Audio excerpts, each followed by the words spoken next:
Hello दोस्तों, आज मैं लेकर आया हूं नाइट्रिक अम्ल बनाने की ओस्टवाल्ड विधि। आज हम ओस्टवाल्ड विधि के द्वारा नाइट्रिक अम्ल बनाना सीखेंगे, वो भी बहुत ही आसान तरीके से। और ये क्वेश्चन एग्जाम की दृष्टि से बहुत ही इंपॉर्टेंट है और आसान भी है। आज नाइट्रिक अम्ल बनाने की विधि मैं आपको सिखाकर ही रहूंगा और बहुत अच्छे से सिखाऊंगा। बस आप वीडियो को अंत तक देखें और डायग्राम को अपनी कॉपी में बनाएं और मैं जो रिएक्शन करवाऊंगा, रासायनिक अभिक्रिया करवाएंगे, उन अभिक्रियाओं को ध्यान से देखें। तो देखिए, हम शुरू करते हैं। ये चित्र आपके सामने बना हुआ है नाइट्रिक अम्ल बनाने की ओस्टवाल्ड विधि, और ये बहुत ही अच्छी विधि है। इसके द्वारा नाइट्रिक अम्ल आसानी से बनाया जाता है और एक औद्योगिक विधि है नाइट्रिक अम्ल बनाने की। तो सबसे पहले इस डायग्राम में तीन स्तंभ बने हुए, तीन कक्ष बने हुए हैं, जिसमें पहला कक्ष है परिवर्तक कक्ष। एक चेंबर लगा रहता है और इस चेंबर में प्लेटिनम की जालियां लगी रहती हैं। ये प्लेटिनम की जालियां उत्प्रेरक का कार्य करती हैं। परिवर्तक कक्ष के आगे वाले सिरे पर एक नली लगी रहती है। इस नली के द्वारा अमोनिया और वायु के मिश्रण को परिवर्तक कक्ष में प्रवाहित करते हैं। दोनों को आपस में मिक्स करके और इस परिवर्तक कक्ष में प्रवाहित करते हैं। लेकिन ध्यान रहे कि अमोनिया की अपेक्षा वायु की का जो आयतन होता है, वायु का आयतन 10 गुना ज्यादा होता है और दोनों के मिश्रण को परिवर्तक कक्ष में प्रवाहित करते हैं। यहां परिवर्तक कक्ष अमोनिया को वायु की उपस्थिति में ऑक्सीकृत कर प्लेटिनम उत्प्रेरक के द्वारा नाइट्रिक ऑक्साइड में बदल देता है। देखिए, समीकरण देखते हैं इसकी। रासायनिक अभिक्रियाएं क्या होती है परिवर्तक कक्ष में? NH3 अमोनिया और वायु, इनके मिश्रण को परिवर्तक कक्ष में भेजा जाता है, जहां पर प्लेटिनम की जालियां लगी रहती हैं और ये प्लेटिनम की जालियां उत्प्रेरक का कार्य करती हैं।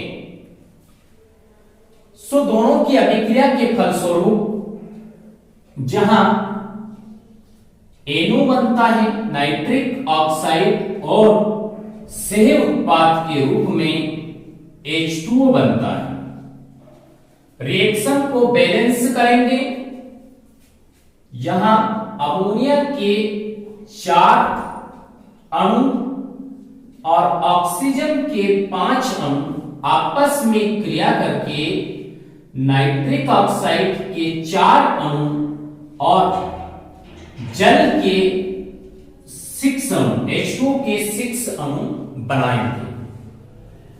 अब ये जो नाइट्रिक ऑक्साइड बनी है, क्रिया के फलस्वरूप नाइट्रिक ऑक्साइड गैस काफी मात्रा में गर्म हो जाती है, क्योंकि यहां अभिक्रिया एक ऊष्माक्षेपी अभिक्रिया है, जिसमें ऊष्मा उत्सर्जित होती है और इस ऊष्मा के कारण ये जो नली होती है, जिसमें नाइट्रिक ऑक्साइड आ रहा है और ऑक्सीकरण कक्ष में प्रवेश कर रहा है, ये नली काफी मात्रा में गर्म हो जाती है।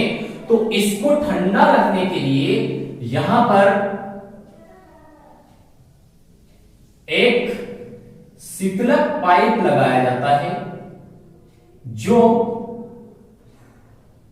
इसको ठंडा करता है, नाइट्रिक ऑक्साइड को ठंडा करता है। अब यह नाइट्रिक ऑक्साइड ऑक्सीकरण कक्ष में भेज दी जाती है।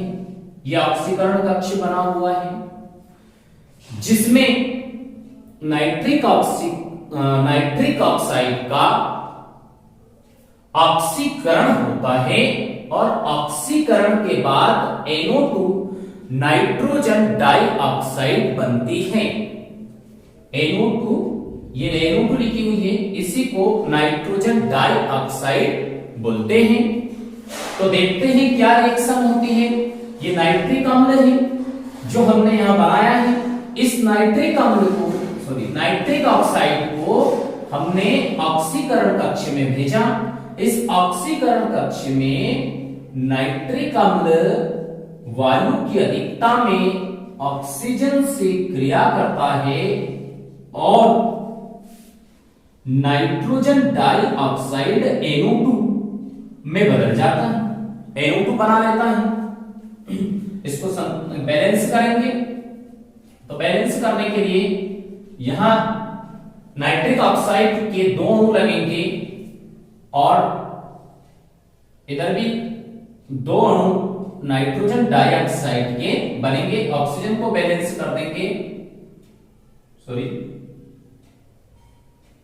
बैलेंस है ऑक्सीजन, ये बन गया है नाइट्रोजन डाइऑक्साइड NO2,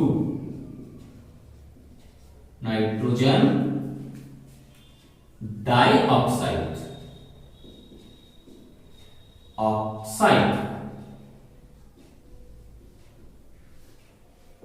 अब ये जो नाइट्रोजन डाइऑक्साइड बना है, इस नाइट्रोजन डाइऑक्साइड को इस नली के द्वारा अवशोषक स्तंभ में भेजेंगे। अवशोषक स्तंभ में ऊपर से जल की बरसात होती रहती है, जल के फव्वारे गिरते रहते हैं। इन जल के फव्वारों से ये NO2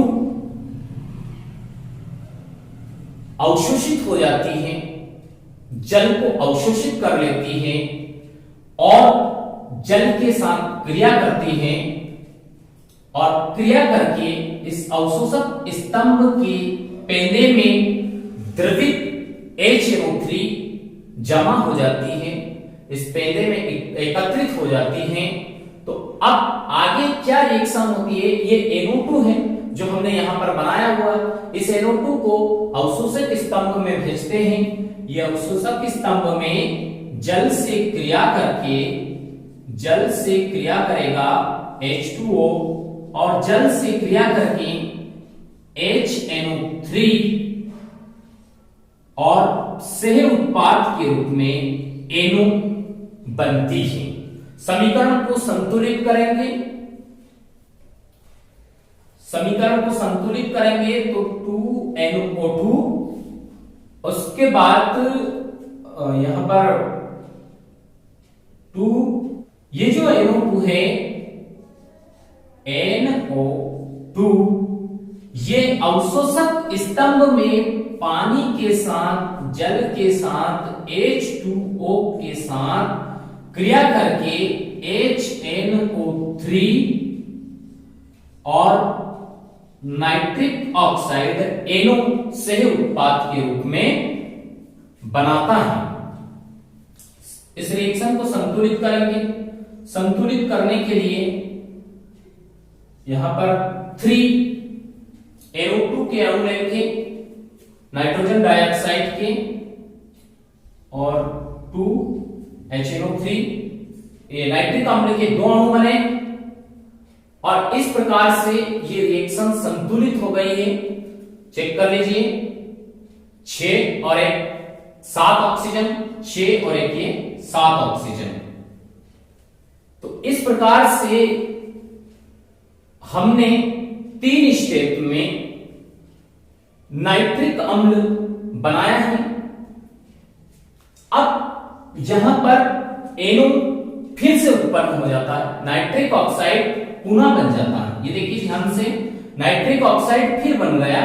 हमें तो चाहिए था हमारा महत्वपूर्ण कंपाउंड जो हम बनाना चाह रहे हैं HNO3, वो बन गया है, लेकिन NO फिर से उत्पन्न हो गया। ये NO का क्या करेंगे? ये जो NO है, ये NO यहां से इस अवशोषक स्तंभ के ऊपरी सिरे पर एक नली लगी रहती है, एक ये छिद्र होता है, इस छिद्र से बाहर निकलती हैं और इससे जो बाहर निकलती है उसको एकत्रित करके पुनः इस ऑक्सीकरण कक्ष में प्रवाहित करेंगे, ऑक्सीकरण कक्ष में भेजेंगे, जहां से वो पुनः ऑक्सीजन से ऑक्सीकृत होकर फिर से NO2 बनाएगा और NO2 फिर अवशोषक स्तंभ में पानी के द्वारा अवशोषित होकर HNO3 में बदलेगा, HNO3 बनाएगा, जो हमारा फाइनल प्रोडक्ट है।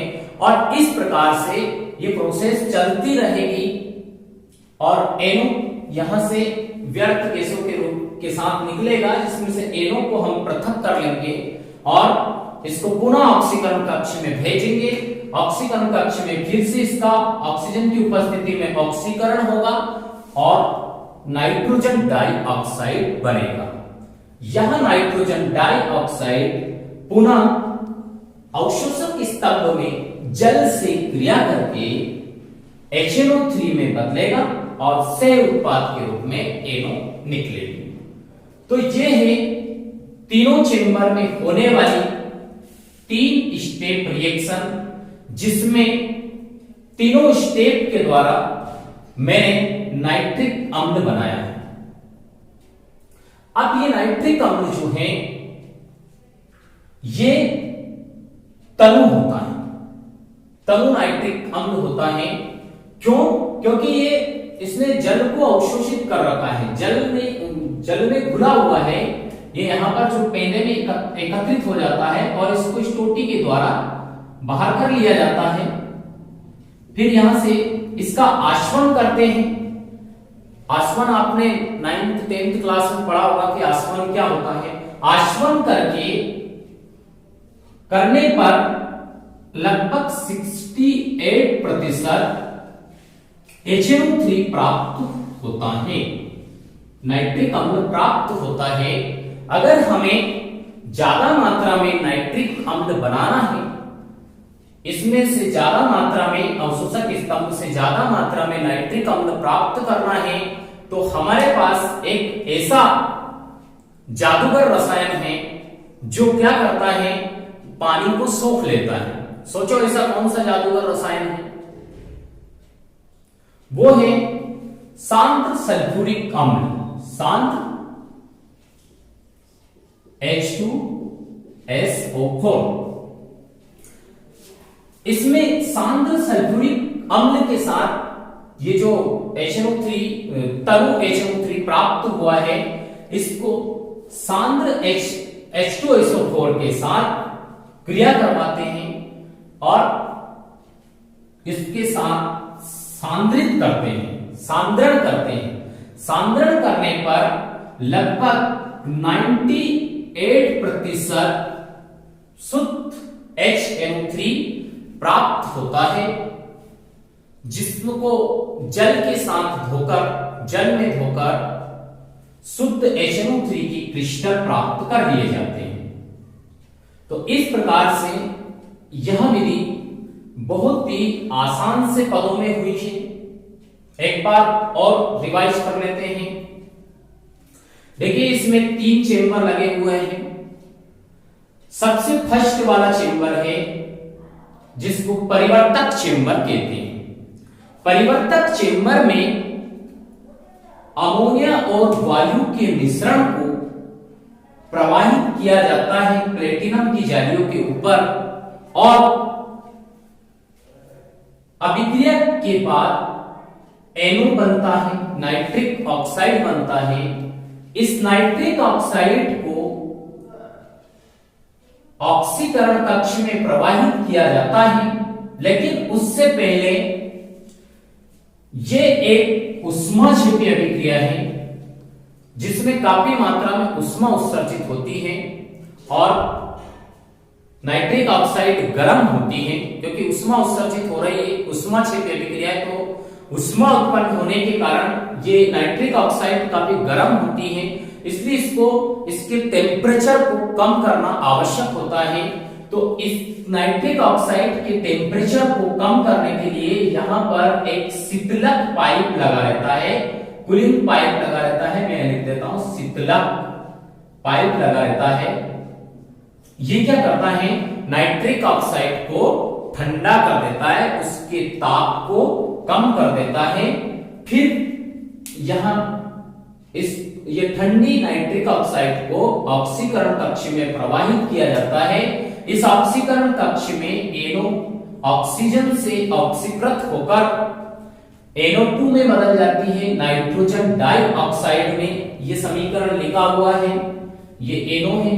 इस NO को हमने ऑक्सीकरण कक्ष में प्रवाहित किया, ऑक्सीकरण कक्ष में ऑक्सीजन से क्रिया करके नाइट्रोजन डाइऑक्साइड बनाया। समीकरण को संतुलित कर लेंगे, इसमें कंफ्यूजन ना होना। यहां पर इसको 2 कर ले और इसको ऑक्सीजन अणु को ये 2 कर ले, उसको बैलेंस करेंगे तो समीकरण इस प्रकार से होगा। अब ऑक्सीकरण कक्ष से नाइट्रोजन डाइऑक्साइड को अवशोषक स्तंभ में प्रवाहित किया जाता है और अवशोषक स्तंभ के ऊपरी सिरे से जल के फव्वारे, जल की बरसात होती रहती है, जो कि नाइट्रोजन डाइऑक्साइड अवशोषित कर लेती है, पानी को सोख लेती है और द्रवित नाइट्रिक अम्ल में बदल जाती है। देखिए, ये नाइट्रोजन डाइऑक्साइड ने जल को अवशोषित करा और नाइट्रिक अम्ल के 2 अणु प्राप्त हुए और सह उत्पाद के रूप में, को प्रोडक्ट के रूप में नाइट्रिक ऑक्साइड फिर से बन गया। ये जो नाइट्रिक ऑक्साइड है, यहां पर अवशोषक स्तंभ के ऊपर एक छिद्र होता है। इस छिद्र से व्यर्थ गैसें और अन्य व्यर्थ पदार्थ बाहर निकलते रहते हैं। इन्हीं में NO भी बाहर निकलती है, ये जो यहां पर बनी हुई है। इस NO को एकत्रित करके पुनः ऑक्सीकरण कक्ष में प्रवाहित कर दिया जाता है और ऑक्सीकरण कक्ष में ऑक्सीजन से ऑक्सीकृत होकर पुनः NO नाइट्रोजन डाइऑक्साइड में बदल जाती है और यह नाइट्रोजन डाइऑक्साइड को फिर से अवशोषक स्तंभ में भेज दिया जाता है, जो अवशोषक स्तंभ में जल को अवशोषित करके, जल को सोख कर और नाइट्रिक ऑक्साइड बना लेता है। तो इस प्रकार से ये 3 स्टेप्स में और 3 चेंबर्स में होकर कोई भी अभिकारक 100% प्रोडक्ट में नहीं बदलता है, कुछ न कुछ मात्राएं उसकी शेष रह जाती हैं जो उत्पाद में नहीं बदल पाती है। तो यहां पर भी जो नाइट्रोजन डाइऑक्साइड और जल की क्रिया से पूरी तरह से पूरा नाइट्रिक अम्ल प्राप्त नहीं होता है। कुछ नाइट्रोजन और ऑक्सीजन अभिक्रिया में आप प्रभावित रहते हैं और नाइट्रिक ऑक्साइड बनाते हैं, जिनको फिर से हम पृथक करके फिर से ऑक्सीकरण कक्ष में प्रवाहित करते हैं और पुनः अवशोषक स्तंभ के द्वारा नाइट्रिक अम्ल बनाते हैं।